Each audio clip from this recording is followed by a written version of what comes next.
এই ছেলে বসো। কোরআনের মাহফিলে ডিস্টার্ব করে কারা জানো? কোরআনের মাহফিল বাধাগ্রস্ত করে কারা? এই শয়তান। এই শয়তান ওয়াসওয়াসা দিচ্ছে, তাই কোরআনের মাহফিলে ডিস্টার্ব করতেছ। মনে রাখো, এই দিন তোমাদের জন্য, কাল কিয়ামতের দিন তোমাদের বিপক্ষে দাঁড়িয়ে যাবে।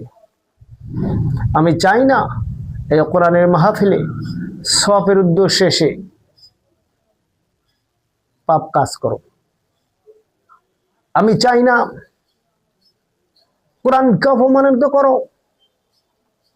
কোরআনকে অপমান করা হচ্ছে কোন মুমিনের কাজ নয়, কোন মুত্তাকির কাজ নয়, কোন মুসলমানের কাজ হতে পারে না।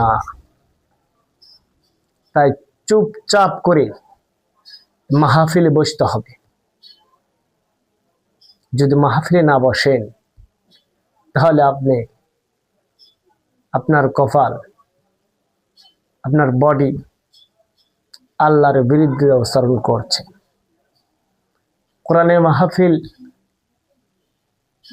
আসার পরে কোরআনের মাহফিলে বসতে হবে। হাজার হাজার অসংখ্য লোক বসে পড়েছেন, আর কয়েক কোটি লোক দাঁড়িয়ে আছেন।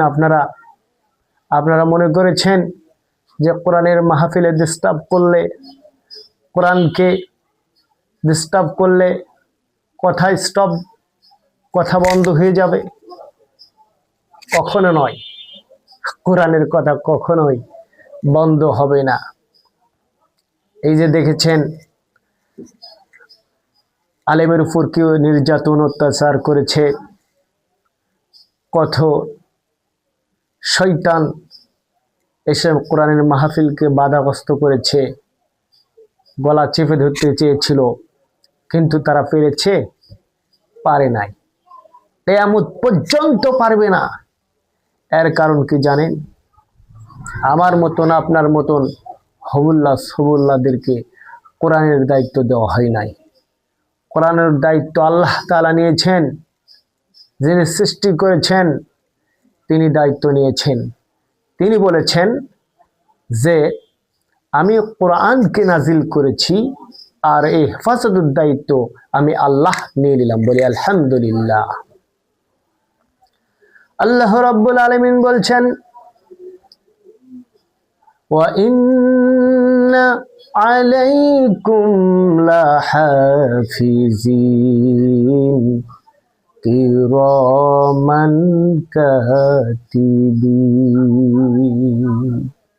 দুই কাঁধে দুই ফেরেশতা দিয়েছেন। এরা লিখতেছেন। কি লিখতেছেন? যদি কোরআনের দায়িত্ব আল্লাহ তাআলা নিয়ে নাই, আল্লাহ দিয়ে জানিয়ে দিচ্ছেন, ইন্না নাহনু নাযালনা যিকরা ওয়া ইন্না লাহু লাহাফিজুন। বলি আল্লাহু আকবার। আল্লাহ পাক বলছেন, কোরআন আমি নাজিল করেছি, আর এই কোরআনের হেফাজত আমি আল্লাহ তাআলা করব।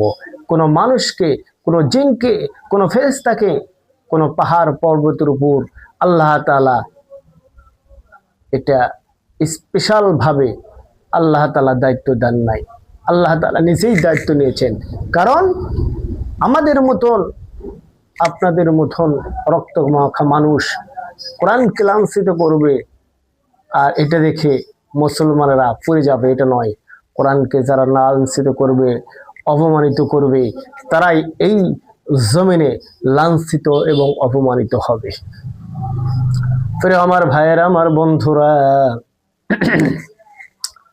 অনেক মাহফিল করেছি, একটা দিনও ফাঁকা নাই।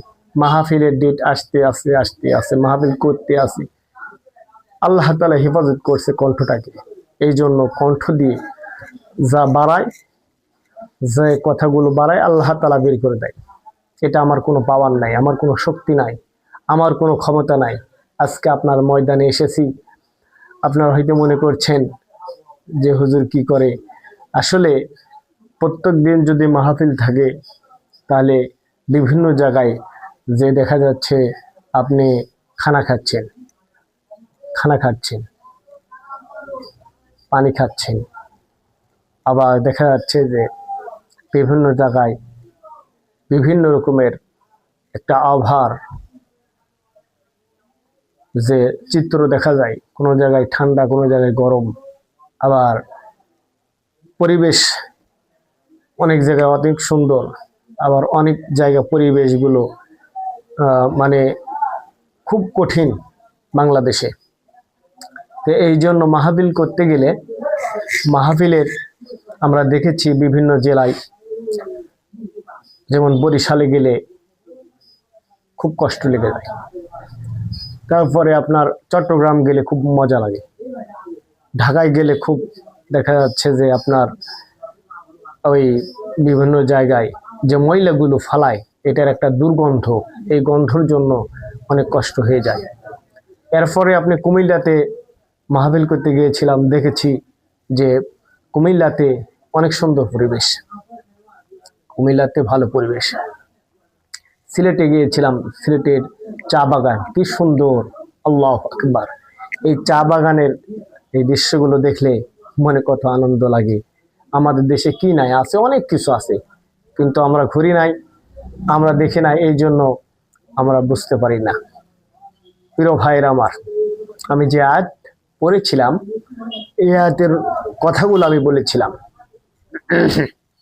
এই কথাগুলো বাস্তবে যদি আমরা মিলাতে যাই, বর্তমান যে সময়গুলোর ভিতরে যে ফাঁসিবাদী হয়েছে, যে আন্দোলন হয়েছে, যাদের বিরুদ্ধে কথা বলেছিলাম, এরা বলে যে কোরআনে খালি আমাদের কথাই আছে, অন্য লোকদের কথা নাই। ও মিয়া, যারা কোরআনের বিরুদ্ধে কথা বলবে, কোরআনের আয়াত পড়ার সঙ্গে সঙ্গে তাদের গায়ে যে লাগবে। তুমি কি দল করো সেটা আমার দেখার বিষয় নয়। কোরআনের দল যদি না থাকে, অন্তরে যদি কোরআনের ভালোবাসা না থাকে, নবীর প্রেম না থাকে, আল্লাহর ভালোবাসা যদি না থাকে, তাহলে আপনার মনে এই ধরনের সন্দেহ আসবে। এই জন্য আল্লাহ রাব্বুল আলামিন বলছেন, ওয়াকাতা'না দাবিরাল্লাযিনা কাযযাবু বিআয়াতিনা ওয়া মা কানু মুমিনিন। আর আমাদের আয়াতসমূহে যারা মিথ্যারোপ করেছিল এবং যারা মুমিন ছিল না, আমরা তাদেরকে নির্মূল করেছিলাম। এই আয়াতকে যারা মিথ্যা মনে করেছিল, মুমিন ছিল না, তাদেরকে আল্লাহ ধ্বংস করে দিয়েছেন। কোরআনের বিরুদ্ধে যারা গিয়েছে, ইসলামের বিরুদ্ধে যারা গিয়েছে, কোরআন থেকে যারা দূরে সরে গেছে, এদেরকে আল্লাহ দৃষ্টান্তমূলক শাস্তি দিয়েছেন। যেমন উদাহরণ দিলে দেখা যায়, ফেরাউন যেমন অত্যাচার করেছিল মুসার উপর, আল্লাহ নিম্নদে ডুবিয়ে তাকে এই দুনিয়া থেকে নিয়ে গেছে। তার লাশ এখনো আল্লাহ তাআলা হেফাজত করে রেখেছেন, আর আপনার আমার লাশ হেফাজত করবে। এখান থেকে মানুষ যেন শিক্ষা অর্জন করতে পারে, এই জন্য এই লাশটি রেখেছেন। যেমন বাংলাদেশে রাষ্ট্রনায়ক, রাষ্ট্রের প্রেসিডেন্ট, আমি নাম বলবো না, মহিলা মানুষ, ইনি সব দিকে ভালো কাজ করলেও আল্লাহ তাআলার আইনকে অবমানিত করেছে, কোরআনের মানুষদেরকে লাঞ্ছিত করেছিল, মনে করেছিল কোরআন বাংলাদেশে থাকবে না, কিন্তু তারাই লাঞ্ছিত অপমানিত হলো, দেশ থেকে বিতাড়িত হয়ে গেল। এটা শুধুমাত্র কোনো মানুষের শক্তি নয়, এটা যদি তারা বুঝতে পারে যে আল্লাহ তাআলার শক্তি আমাদেরকে দুনিয়া থেকে না নিয়ে দেশ থেকে বিতাড়িত করেছে, তাহলে তওবা করে যদি ফিরে আসে আল্লাহ মাফ করে দিবেন, নয়তো তওবা না করলে আল্লাহ তাদেরকে মাফ করবেন না। ইন্নাল্লাহা গফুরুর রহিম। আল্লাহর রহমত থেকে তোমরা নিরাশ হইও না। যত বড় পাপ করো না কেন, মৃত্যুর আগ পর্যন্ত আল্লাহ তওবার দরজা খুলে রেখেছেন। এই দরজাটা শুধুমাত্র বিএনপির জন্য নয়, শুধু জামাত ইসলামের জন্য নয়, শুধু হেফাজতের জন্য নয়, শুধু চরমনায় ফিরে হুজুরের জন্য নয়, আওয়ামী লীগ বন্ধুদের জন্য নয়, নাঙ্গল পার্টির জন্য নয়। আল্লাহ রাব্বুল আলামিন বলছেন, যারা মুমিন হবে আর কোরআনকে বিশ্বাস করবে, আমি আল্লাহ আমাকে বিশ্বাস স্থাপন করবে, নবীর প্রেমে আসক্ত হবে, আল্লাহ তাআলার কাছে ফরিয়াদ করবে, আমি পাপ করেছিলাম, এই পাপ থেকে আমাকে মাফ করে দাও। আল্লাহ তাআলা বলছেন, ও বান্দা, আমি তোমাদেরকে পাপ থেকে ক্ষমা করে দিব, তোমরা যদি একবার আমার কাছে চাও, আমি আল্লাহ তাআলা তুই খুশি হই। কেমনি করেন? আল্লাহ বলেছেন, একটা মানুষের কাছে যদি 10 টাকা চাওয়া হয়, একদিন দিবে, 20 টাকা চাওয়া হয় দিবেন, 50 টাকা চাওয়া হলেও দিতে পারে, 100 টাকা চাওয়া পরে দিতে পারে। যদি 1000 টাকা চান, তাহলে আপনাকে ধমক দিয়ে দূর দূর করে তাড়িয়ে দেবে। কিন্তু মহান রব্বুল আলামিন বলেছেন, আমার কাছে যদি কোনো বান্দা চাই, আমি আল্লাহ তাআলা খুশি হয়ে তাকে যত ইচ্ছা আমি আল্লাহ তাআলা দান করে দিই। বলি সুবহানাল্লাহ। কারণ আমরা চাইতে পারি না, আল্লাহ তাআলার কাছে যদি চাই, তাহলে অবশ্যই আমাদের চাওয়া, আমাদের পাওয়া, আমাদের এই ভালোবাসা আল্লাহ তাআলা কবুল যদি করে নেয়, তাহলে অবশ্যই আল্লাহ তাআলা সব কিছু করতে পারেন। বিশ্বাস রাখুন ভাই, আপনি খুব বিপদে আছেন, খুব বিপদে আছেন, কিন্তু স্যালেন্ডার করেন আল্লাহর কাছে, কোনো মানুষের কাছে নয়।